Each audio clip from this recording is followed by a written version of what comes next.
Hey guys, it's Edie. Welcome back to my YouTube channel. Hope you're all doing well. And in today's video, we are going to be reading fantasy books for a week. It's currently not the beginning of the week, it is currently Wednesday. So I'm going to be reading until Wednesday next week to see how many fantasy books I can read. Well, I've got 3 planned to read, so hopefully I can read all 3 of those in this reading vlog. Let me go through each one. So the first one I've got is Bride of the Shadowkin by Sylvia Mercedes. I just know this is some sort of marriage, maybe some marriage of convenience. I don't know, that's all I kind of really know about it, and I've got the special editions of them right up there, and I absolutely adore the special editions. And the MMC on the special editions is this like blue alien creature looking thing, so I'm very interested to see what that's all about. Then I've got Heir of Broken Fate by Mads Rafferty, and this is like a fae sort of romantasy, and the FMC, yes, the FMC, she has to save her like people, and she goes to the Fae to do so, and in doing so she has to save the Fae and her own people, because I believe she's some sort of princess, I want to say. And then the last book I've got is The Rebel Witch by Kristen Cicerelli. I don't know how you pronounce that, that's what I'm going with. But this is like the second, and I believe it's the last book in the duet for the Crimson Moth Heartless Hunter book. Like I said, I believe this is just a duet, so this is the last book, which I'm kind of sad about because I really did love the first book.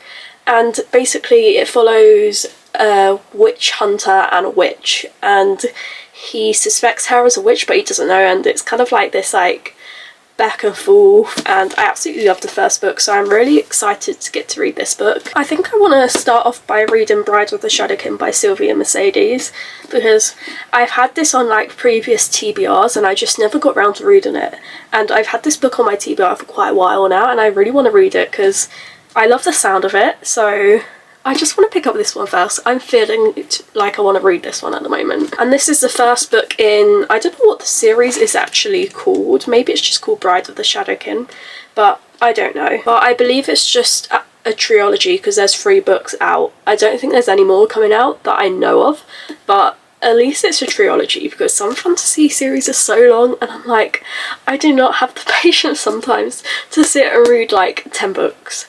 So I like the fact this is 3 books long. So let's just start with reading this, and I'm just going to probably update you guys when I have some thoughts and feelings and a little like sum up of what this book is about.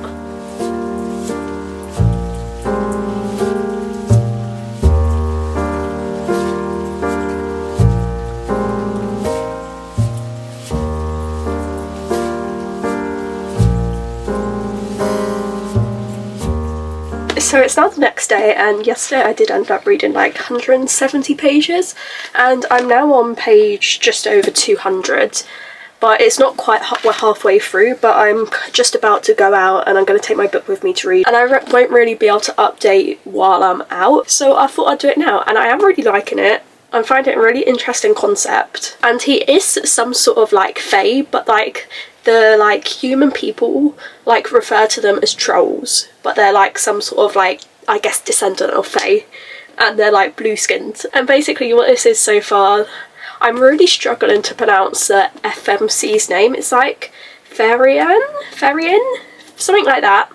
She is the oldest daughter of the king, and she's living away from the kingdom because of circumstances, and then she gets brought back to the kingdom to help get her sister down from the car, like the top of the tower, because she won't come down because her sister is being put into this arranged marriage to marry King Vor, which is like a king of the like fairy troll people, and they are doing this to form some alliance so then the human people can get some of the like soldiers and the people that will help them in battle, and then there's something for the King Vor is getting it in, I guess, I can't think of the word, but he's getting that as well. It hasn't been said what it is, but it's been hinted at, but I don't really know what it could be. To be actually like married, her sister is going to have to cross the land to there, and yeah. Vor and the FMC, I'm not going to try and pronounce the name again, they somehow meet before she gets to the kingdom, before they both get to the kingdom where the king and all of that is going on, and they almost have this little like, I don't know, they kind of bond, That's what I'm gonna say. They sort of have like, I could guess, feelings for each other, or they like each other at least, but they can't like each other because he's gonna be married to her sister. But something's just happened and it's changed the whole like plot, really, kind of. But I'm not really gonna say what, but I am really liking it. It is probably sitting 3 something, because I feel like this is a really good setup for a fantasy book so far. One thing I will say, struggling with names in this book. Like, her sister's name, can't pronounce. Well, 2 sisters' names I can't pronounce. The king, her father, like the king, can't pronounce his name. Some of the words that are being said, can't pronounce that, but that's just me for my dyslexia. And yeah, but I am really enjoying it. I don't think I'm going to be able to finish this today because I am going out this morning. But maybe I might be able to. I don't know, when I get back, if I just sit down and read, I might be able to finish it. But if not, I don't know. So you might see me again later on today, or you might just see me tomorrow once I have finished this book. Or maybe you might see me before, if I have something that I really want to get off my chest and say. It's now the next day, it's Friday morning, and I now have finished Bride of the Shadow King by Sylvia Mercedes, and I really did like it. I thought it was a really solid start to like a fantasy series, and I feel like I do see the potential this series has. But it wasn't one of my favourites, but I still did enjoy it. I like the characters, I like the storyline, I like the plot, I like where it's going. But like, from the beginning, I could kind of see where it was heading. Not that I didn't dislike that about it, I just sometimes like a bit of like, oh, that's like a bit of shock. There was tiny bits of shock, but not too much in this one, but I can see the potential this book has. Well, I mean this series has, because I did enjoy it, and like I said, the characters and everything about it. I am settling on a 3.5 stars for this, because this is not a bad book. I like the writing. I didn't dislike anything about it, it's just not one of my favourite books. So I'm now going to move on to reading The Rebel Witch by Kristen Cicerelli. I'm struggling with that, but yeah, this is what I'm going to read next. I'm not going to read it right now, because it's currently like just before 9 o'clock and I'm going to go out, got to do a few things. I'm going to start reading it when I come back. And I think, like I said earlier, this is like the second book in the duology, and I'm really excited because I think I gave the first book like maybe 4.5 stars. So I have kind of high hopes for this, and I'm really excited to see what happens between Gideon and Rune, and how their relationship grows or not, or what happens, because the way it left off in the last book, I need to know.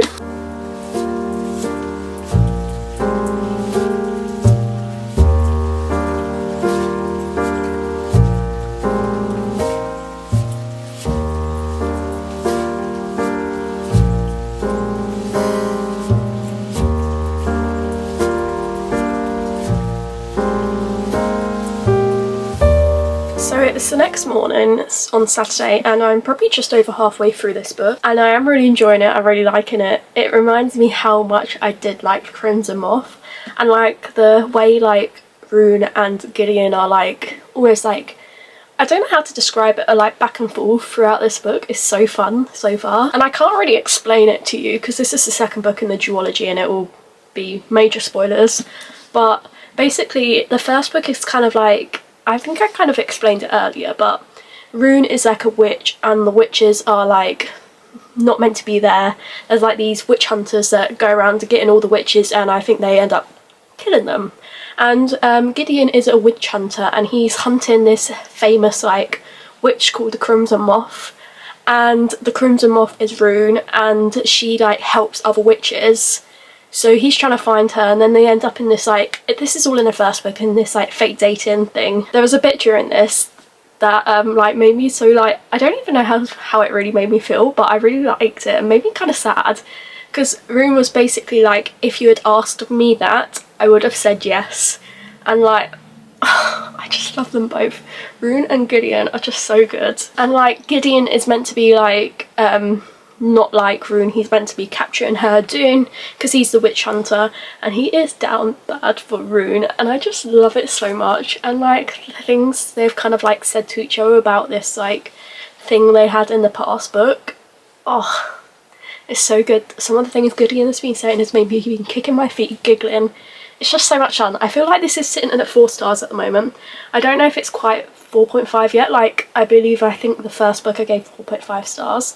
But I also have realised, since I read Onyx Storm in January, as soon as it came out, I haven't had a 5-star book since.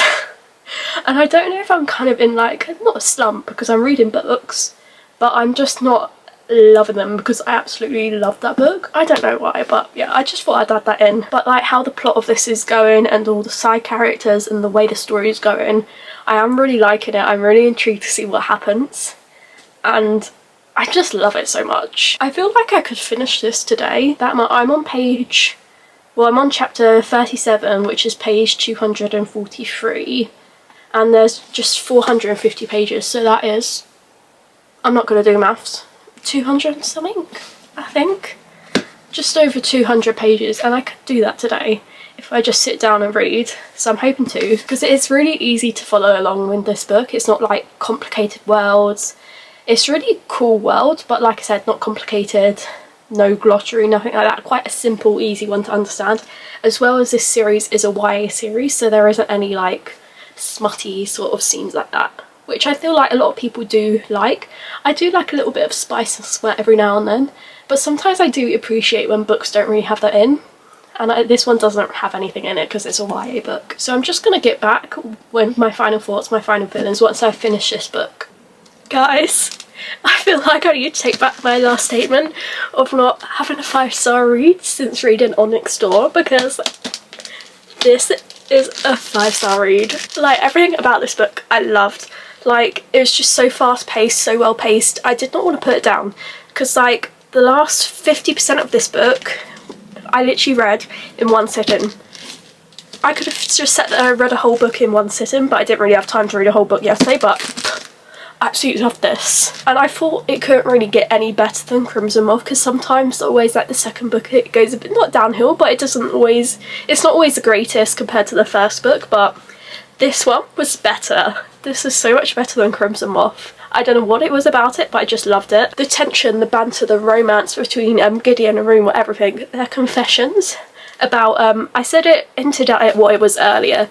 It's something that happened, and I think they confessed to it on the like ship about, I think it was Rune who said it, or I can't remember who said it to who, but they're like, if you asked me I would have said yes or something. So if you read it, you know, and that bit, it got me. Also, the last 30 pages of this book, there's something that happened, like, and I was sobbing. My heart ripped out of its chest because I kind of didn't see it coming, but then thinking of it kind of makes sense, and I was like, how are we gonna go on from here?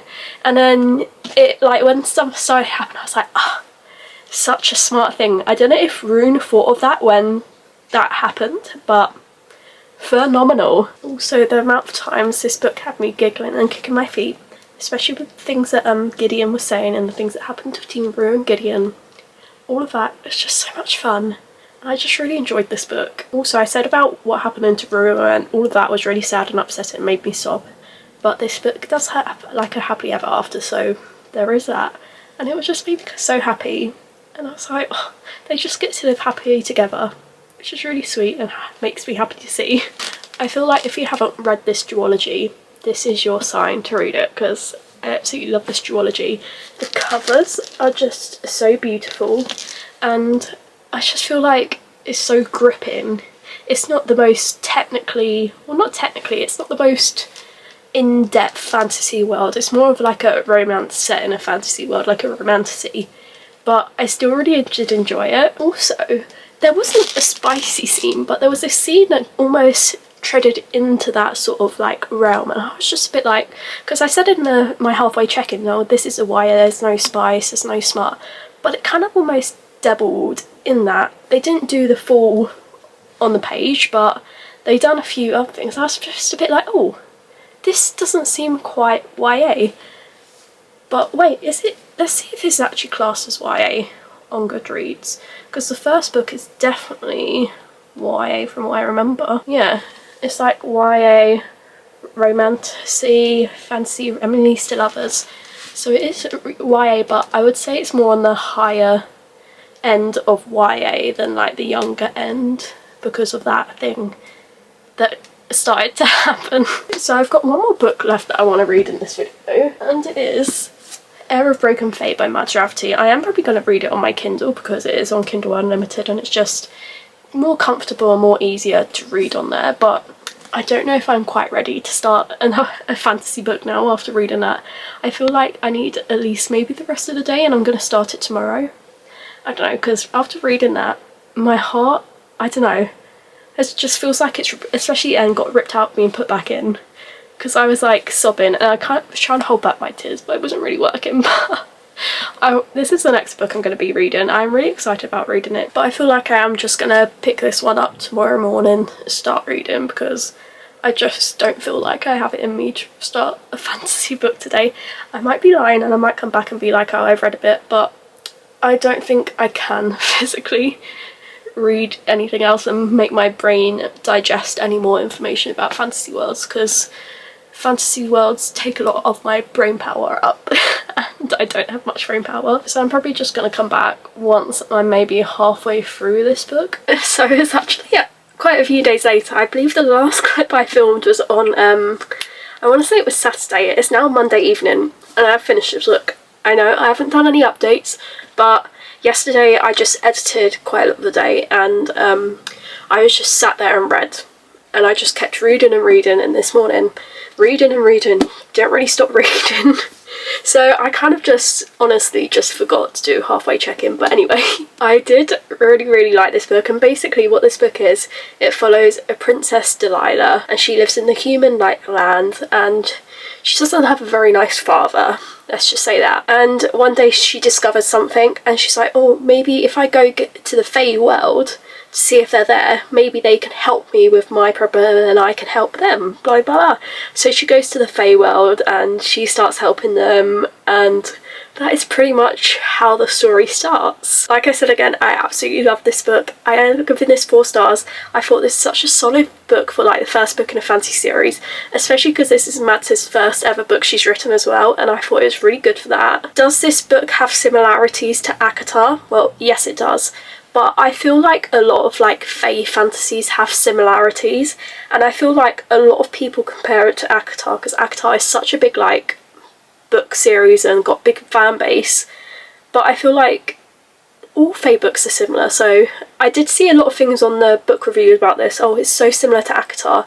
There are similarities, but there's a few things that are different, and I still loved it even if it was similar to ACOTAR. I loved the characters, and I loved like the found family in this, and like it was just so much fun, and the storyline was just so hooking, and it had me like hooked from the beginning, and I could not put this book down. I just wanted to keep reading and reading and reading. And like some of the things Nox was saying to Dahlia had me kicking my feet and blushing. Oh, so good. One thing I will say though, this book doesn't really leave on a cliffhanger, and I kind of crave that. It does have a line where it's like, oh, what could happen next, but it's not really like a major cliffhanger, which I don't know, I just kind of craved it from this book for whatever reason. Sometimes I'm like, I don't want a cliffhanger, but from this one I wanted a cliffhanger. And I just wanted to say again, can we just appreciate how pretty this cover is?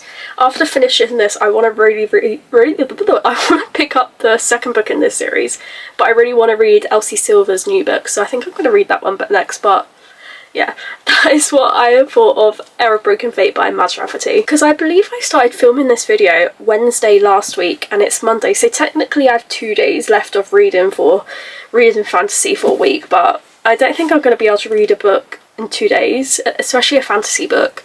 So I'm just going to cut the reading for a week. Well, I've read things in 5 days and that's technically kind of a week, but anyway, I'm now going to go through all the 3 books I've read and just what I rated them overall, just a little wrap up for the video. So the first book I read was The Bride of the Shadowkin by Sylvia Mercedes, and I gave this a 3.5 stars, I think I did. Then I read Rebel Witch by Kristen I can never pronounce this,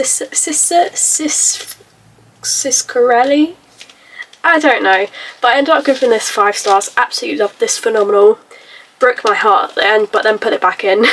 And then the last book I read was Heir of Broken Fate by Mads Rafferty, and I gave this a 4 stars. If you did like this video, do give it a thumbs up. In the comments below, put some like fantasy recommendations that maybe I could read in a video or not, I don't know. But if you haven't already, do subscribe so you can see more videos from me, and I'll see you next time. Bye!